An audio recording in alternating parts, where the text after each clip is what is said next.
Olá, queridos irmãos, queridas irmãs, sejam bem-vindos a mais uma aula da Seara de Jesus, nosso encontro de todas as terças-feiras para dar continuidade aí aos nossos estudos. Então, antes de mais nada, vamos serenar, vamos agradecer a Deus e ao Mestre Jesus por esta oportunidade do reencontro e pedir licença, então, para iniciarmos o trabalho do dia de hoje, da noite de hoje. Que assim seja, graças a Deus. Bom, estamos aqui no módulo 5 dos nossos estudos espíritas e estamos aqui com o livro de Martins Peralva, Estudando a Mediunidade.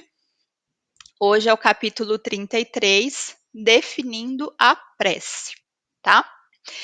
E para iniciarmos, coloco uma pergunta já, uma reflexão para todos nós, de qual seria a finalidade da prece. Prece é um assunto aí que nós sempre comentamos nos estudos, nas palestras, nas nossas conversas. Prece é algo que deveria estar no nosso dia a dia. E cada um de nós aí já ouviu falar bastante sobre prece, os conceitos, a finalidade, como que funciona. E todos nós aqui temos já algumas ideias pré-estabelecidas sobre a prece, tá? Na aula de hoje, nós vamos aproveitar para resgatar alguns conceitos teóricos da prece rapidamente, mas o capítulo vai trazer uma visão prática, uma experiência prática de como a prece pode influenciar na nossa vida, como de fato uma oração acaba ali impactando exatamente o que pode acontecer, como que pode esse mecanismo todo funcionar. E acredito eu que muitos aqui de nós vamos sair com uma visão diferente da prece, algum conceito diferente de tudo aquilo que nós já lemos ou já vivenciamos na nossa vida. Então, é uma aula bem interessante nesse sentido, porque apesar de parecer um tema aí super comum, traz uma visão bem interessante mesmo, bem curiosa da prece.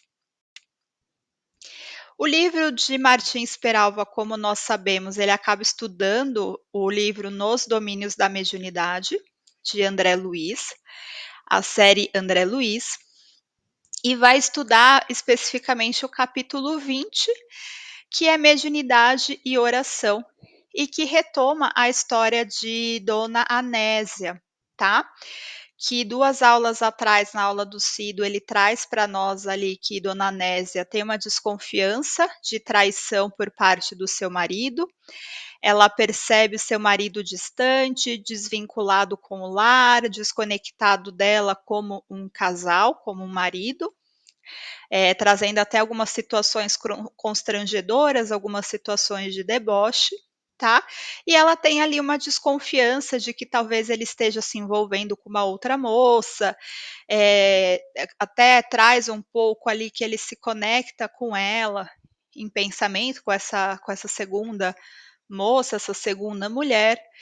E na aula passada também ali traz uma visão sobre a parte de prece, sobre a parte de oração, então alguns conceitos ali nós também já vimos na última aula, tá? E aqui o capítulo 20 ele reinicia a história de Dona Anésia, trazendo que ela está na sua casa, ela está com a sua mãe, que está bem doente, está de cama, prestes a desencarnar. Então ela começa ali a fazer uma oração, a filha também a acompanha ali nessa oração, e o capítulo também comenta que tem espíritos ali desencarnados que buscam ali uma ajuda, um apoio, que também não estão muito bem, que acabam acompanhando ali toda essa cena. Então o capítulo começa nesse contexto, de Anésia ali buscando através da oração um socorro mesmo, né? Uma pessoa que está com a vida um pouco desequilibrada ou muito desequilibrada em vários aspectos familiares ali, tanto da mãe como do marido, e acaba ali tentando pedir um socorro através de uma oração, tá?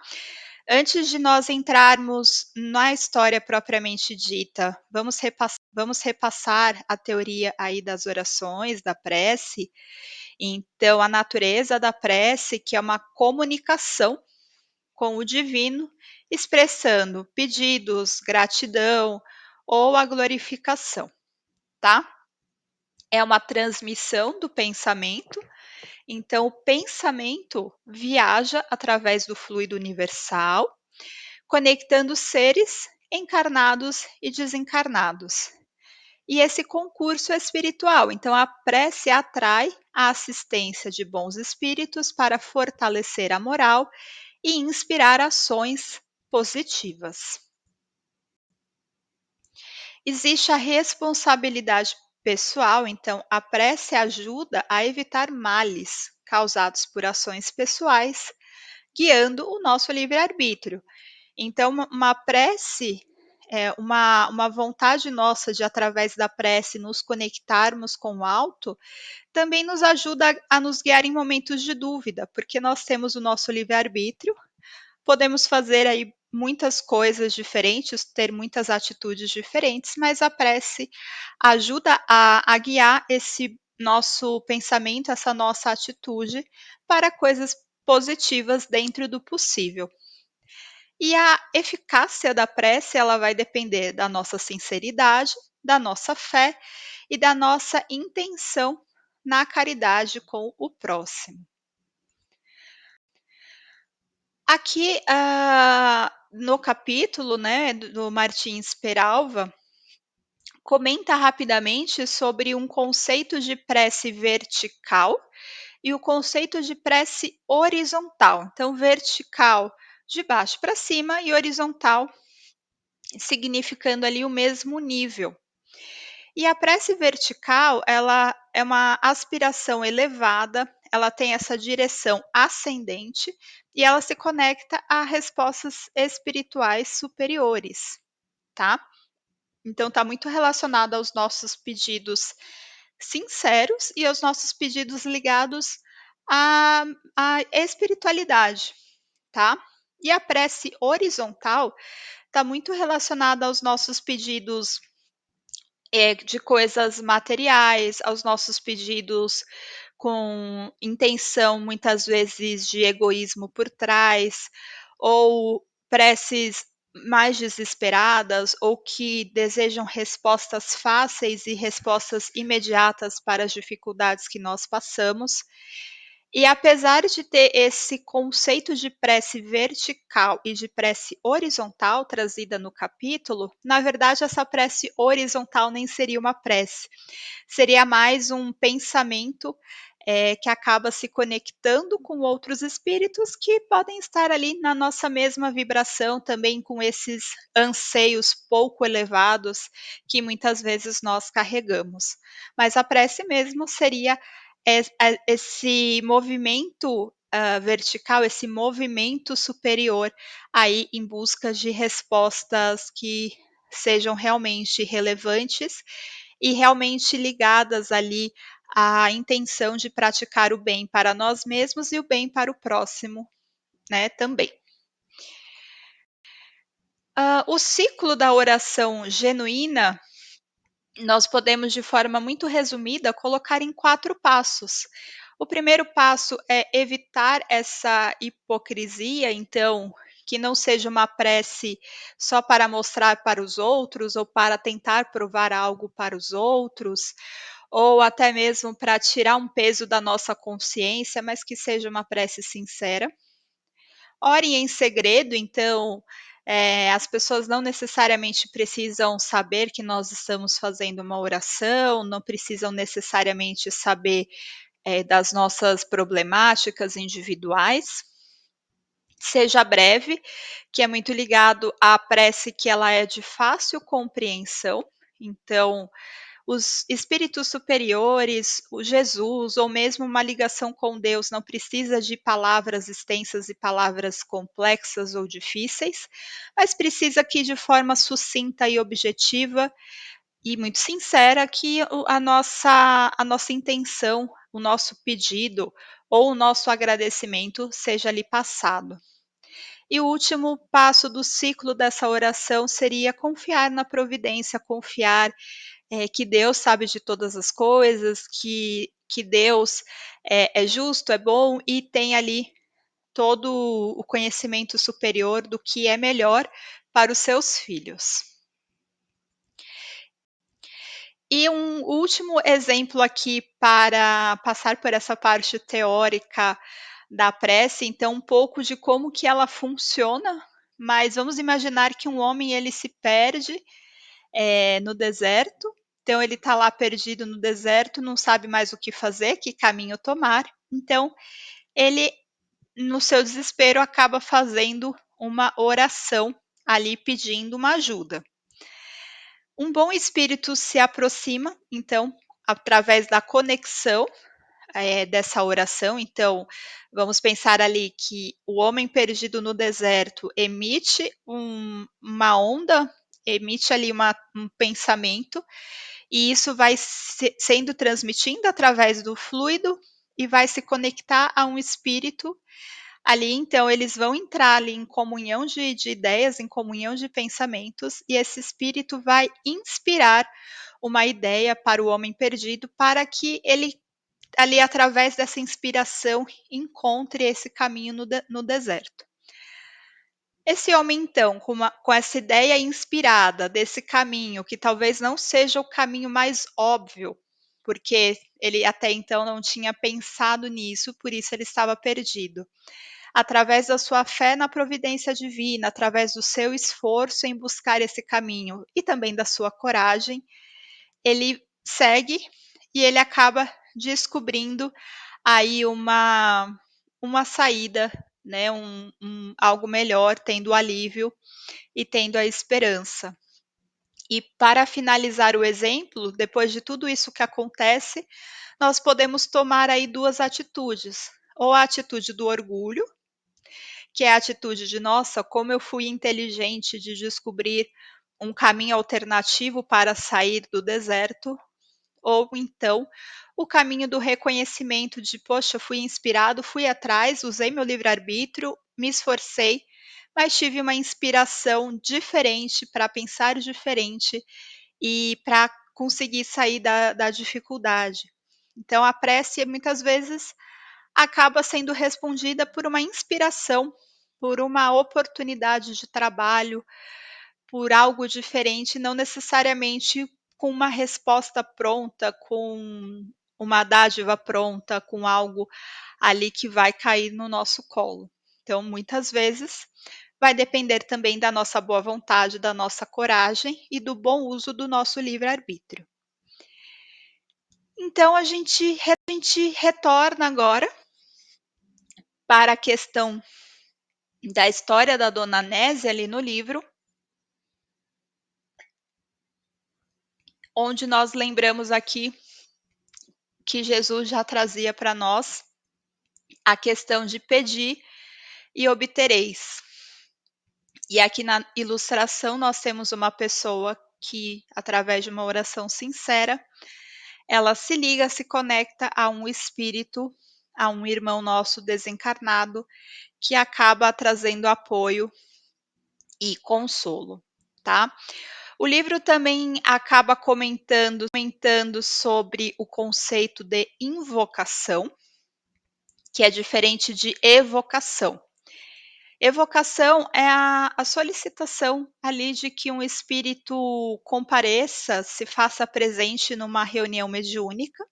Nós não vamos falar de evocação aqui agora, mas nós vamos falar da invocação, que é o ato de pedir de forma mental ou de forma verbal a um ser ou entidade espiritual para que nos ouça e nos assista.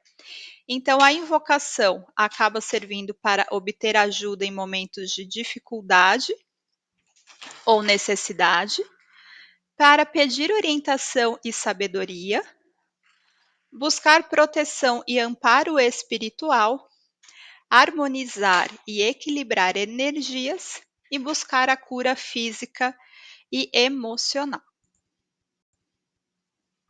E conta a história, então, ali de Dona Anésia, que à medida que ela orava, funda a modificação se lhe imprimia ao mundo interior. Os dardos de tristeza que lhe dilaceravam a alma desapareceram ante os raios de branda luz a se lhe exteriorizarem do coração. Então, vamos imaginar quando, por exemplo, nós temos ali alguma coisa que está guardada há muito tempo no armário ali, ou alguma coisa que está suja, e quando nós colocamos ali um raio de luz, um calor naquele objeto guardado muito tempo, naquela roupa guardada há muito tempo, às vezes até com um aspecto de mofo, toda aquela luz, todo aquele calor dá uma vitalidade nova ali para aquele objeto. Ou quando nós temos algo com sujeira e colocamos ali um detergente, fazemos uma limpeza, toda aquela sujeira ela vai se dissolvendo. Então, o simples fato dela fazer essa oração, dela tentar ali se acalmar e buscar uma inspiração, isso já foi removendo um pouco toda essa incrustação de tristeza que ela tinha no seu íntimo, que ela tinha no seu coração.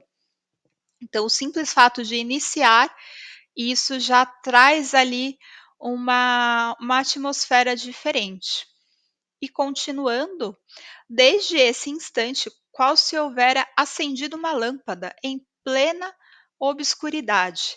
Vários desencarnados sofredores penetraram o quarto, abeirando-se dela à maneira de doentes solicitando medicação. E nós sabemos então, tem muito essa forma de trazer para nós o plano espiritual usa muito dessa forma de trazer para nós algum entendimento, muito do conceito da obscuridade, da escuridão versus a luz. Então, quando nós temos uma sala, um ambiente que está totalmente escuro, sem nenhuma luminosidade, por maior que ele seja, se nós acendermos um fósforo, uma vela, uma lâmpada, aquilo já traz bastante luz, já traz visibilidade, já muda todo esse ambiente. E traz esse conceito aqui de que muitos irmãos ali estavam próximos, estavam ali perdidos, sem estarem num local ali, mas já querendo, ansiando por essa luz. E a oração acaba sendo essa vela, acaba sendo esse fósforo que Dona Nésia ali acaba acendendo, e todos esses irmãos buscando um socorro, buscando um espaço ali de calma, buscando ali um apoio, acabam se aproximando ali daquele ambiente, né? E é muito interessante porque quando nós fazemos o evangelho no lar, que nós lemos, que nós temos essa intenção de conexão com o plano espiritual, com ideias superiores, com os ensinamentos do Cristo, acontece a mesma coisa. Muitos irmãos acabam se aproximando, acabam ali absorvendo um pouco do conhecimento, acabam também ali tirando toda a incrustação da tristeza, toda essa casca por fora, e muitas vezes ali permitindo que sejam socorridos, inclusive. E continuando então, aqui as duas em oração, a mãe acamada e esses irmãos se aproximando. A essa altura, a Nésia abriu o precioso livro de meditações evangélicas, acreditando agir ao acaso. Mas o tema foi escolhido por Teonília, que é uma irmã espiritual que acompanha ali e tenta apoiar. Com surpresa, a dona da casa notou que o texto se reportava à necessidade do trabalho e do perdão. Então vamos imaginar aqui. Muitas vezes nós pegamos um livro e abrimos assim de forma aleatória em alguma página e começamos a ler ali e sai uma mensagem bem curiosa. Nós às vezes pensamos, nossa, mas por que que saiu isso? E não é o acaso, muitas vezes o plano espiritual acaba ali influenciando para que página que nós abrimos de forma aleatória seja justamente aquilo que precisamos ouvir. E vamos tentar nos colocar um pouco na situação de Anésia. Imagina que nós temos um companheiro ou uma companheira que está se distanciando de nós, que não está respeitando o nosso lar e nós ali trabalhando, criando filhos, com uma situação de doença super delicada e sem ter o apoio dessa pessoa. E aí nós vamos ler, buscar um consolo, e muitas vezes nós queremos ouvir um: "Poxa, você está certa. Poxa, coitada. Poxa, não acredito que a pessoa está fazendo isso com você". Nós queremos muitas vezes um consolo nesse sentido. E o que vem para a Nésia é justamente uma mensagem sobre trabalho e sobre perdão. Bem curioso. E continuando, eh, ela vai lendo, tá, e aí já fica refletindo sobre isso. E aí, em determinado momento, aqui eu vou acelerar um pouco a história, mas em determinado momento, ela ali acaba adormecendo e acaba, tendo ali, como ela tinha ali pedido todo esse auxílio através da oração, ela acaba se desprendendo ali do corpo e acompanha os amigos espirituais. E quando ela acompanha os amigos espirituais, eles acabam encontrando o marido, o esposo de Anésia, numa situação em que realmente, a Nésia vê o marido com a outra mulher, que ela já tinha essa desconfiança, e os vê ali numa situação que eles estão, se não me engano, ali dançando num baile, num local inclusive com irmãos ali que também buscam vícios, que também buscam sensualidade, e tá uma situação bastante grotesca, e ela acaba ali, tendo essa visão, essa cena, e quando ela tem a confirmação ali da sua suspeita, ela fica muito abalada, ela fica muito chocada, ela se sente traída, ela se sente muito revoltada, e ela comenta isso com os irmãos ali na espiritualidade. O tanto que aquilo, traz realmente um abalo, traz realmente ali uma quebra de vínculo muito forte. Ela em alguns momentos também menciona uma vontade mesmo de vingança mesmo, um sentimento ali de tentar acabar com a vida da moça, da amante, então fica uma situação bem complexa ali. E lembra que ela já tinha recebido ali algumas reflexões sobre trabalho e reflexões sobre perdão, e os irmãos espirituais trazem para ela uma visão diferente, ali, de toda a revolta, de todo o constrangimento, de toda a mágoa que a Nésia sente, ela não recebe um tapinha nas costas, ela recebe uma mensagem assim: "Esquece-se de que seu esposo precisa muito mais agora do seu entendimento e do seu carinho. Nem sempre a mulher poderá ver no companheiro o homem amado com ternura, mas sim um filho espiritual necessitado de compreensão e sacrifício para soerguer-se, como também nem sempre o homem conseguirá contemplar na esposa a flor de seus primeiros sonhos, mas sim uma filha do coração, a requisitar-lhe tolerância e bondade, a fim de que se transfira da sombra para a luz. Então, aqui relembra muitas vezes o objetivo da nossa reencarnação. Nem sempre os nossos familiares, nem sempre as pessoas que nós teremos ali um matrimônio ou algo nesse sentido, vai ser um matrimônio amoroso, vai ser um matrimônio de flores, mas muitas vezes são pessoas que têm vínculos do passado a resgatar, e muitas vezes um dos cônjuges precisa de um apoio, de um equilíbrio, de um bom exemplo, da paciência. E realmente acaba sendo um casamento muito mais de missão para um dos lados, do que um equilíbrio dos dois lados. Então, os irmãos espirituais trazem essa reflexão à Anésia de que, na verdade, o necessitado é o marido e que ela pode escolher trabalhar, perdoá-lo e acolhê-lo para que ele não caia, de repente, em desvios ainda maiores. Se ele está numa situação onde ele acaba ali se vinculando a outra mulher que está trazendo ali um desequilíbrio para casa, que está trazendo um desequilíbrio para ele, onde talvez ele deixe ali de ter pensamentos superiores ou boas atitudes, boas atividades por conta desse segundo relacionamento, é agora que a Nésia precisa ser forte e trazer um reequilíbrio para o seu lar, para os seus filhos, e através aí do exemplo e do apoio, que o seu marido não caia em coisas ainda piores. Fácil? Nem um pouco, né, pessoal? E continua os irmãos espirituais falando para Anésia, então, Anésia, o amor não é tão somente a aventura rósea e doce do sexo perfeitamente atendido. O amor é uma luz que brilha mais alto, inspirando a coragem da renúncia e do perdão incondicionais em favor do ser e dos seres que nós amamos.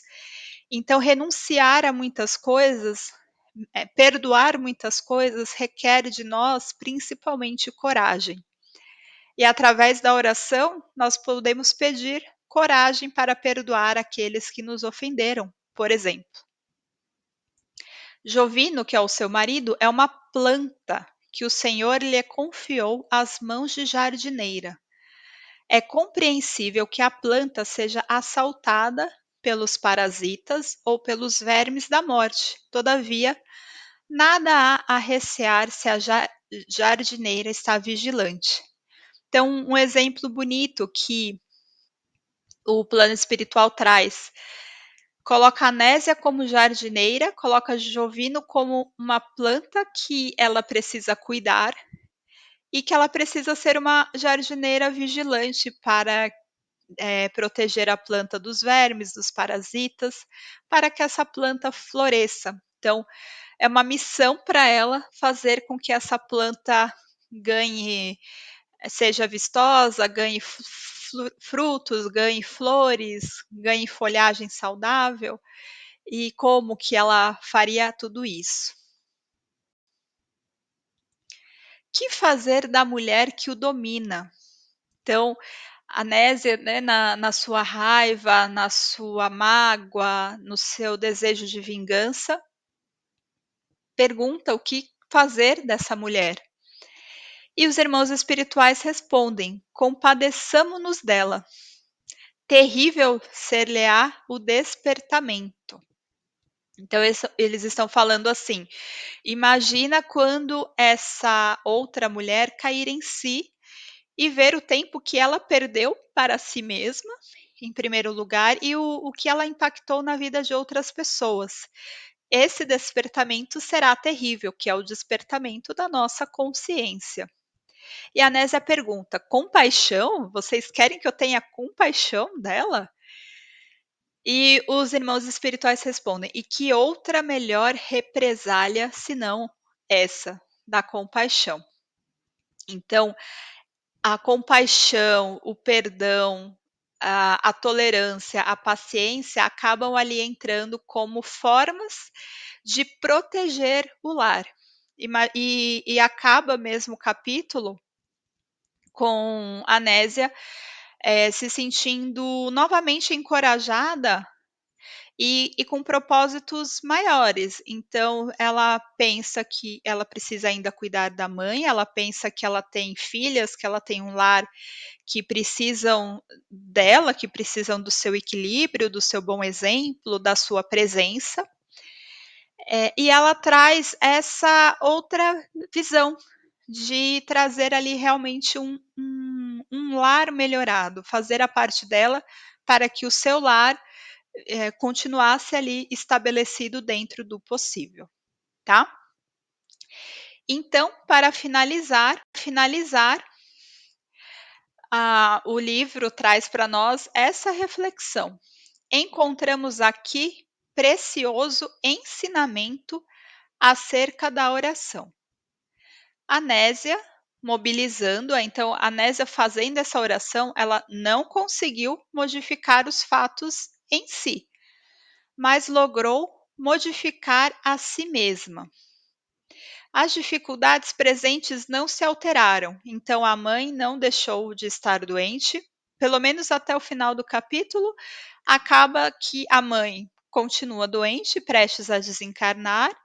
Jovino, o marido, continua tendo o caso, não dá ali nenhum sinal, nenhuma evidência de que algo melhoraria nesse sentido. Então, as dificuldades presentes, elas continuam. Entretanto, nossa irmã recolheu expressivo coeficiente de energias para aceitar as provações que lhe cabem, vencendo-as com paciência e valor. E um espírito transformado naturalmente transforma as situações. Então as situações, elas não se modificaram, mas a Nésia se transformou. Transformou a sua visão, teve novas energias, um refazimento ali para continuar com paciência, tá?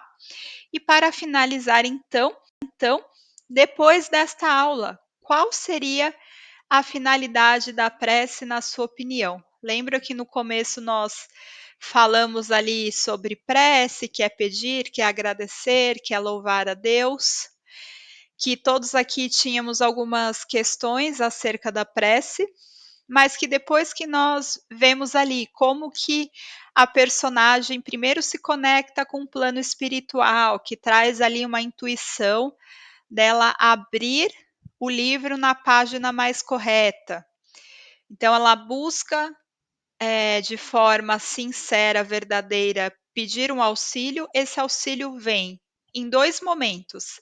Primeiro, através ali de abrir o livro na página que fala sobre trabalho e perdão, e depois, durante o sono, no desdobramento, ali vendo a cena que ela tanto pediu, que ela tanto queria confirmar ali a situação do marido, mas que depois vem alguns consolos de ver o marido muito mais como necessitado e ver o quanto a sua presença, o seu bom ânimo faria diferença no equilíbrio de toda a família. E por fim, trazendo ali energias renovadas para ela continuar esse momento de bastante provação.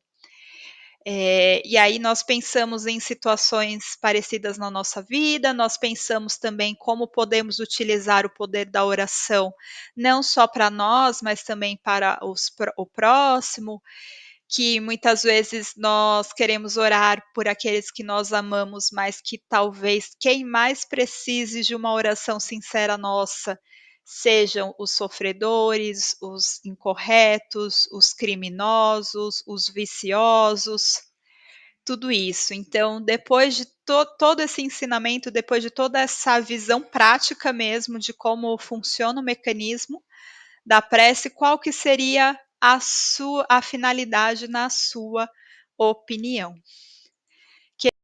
Queridos irmãos, muito obrigada pela participação de todos, que estejamos sempre juntos em comunhão com Cristo para fazermos o melhor para o próximo e para nós mesmos. Desejo a todos uma excelente semana, que assim seja, graças a Deus.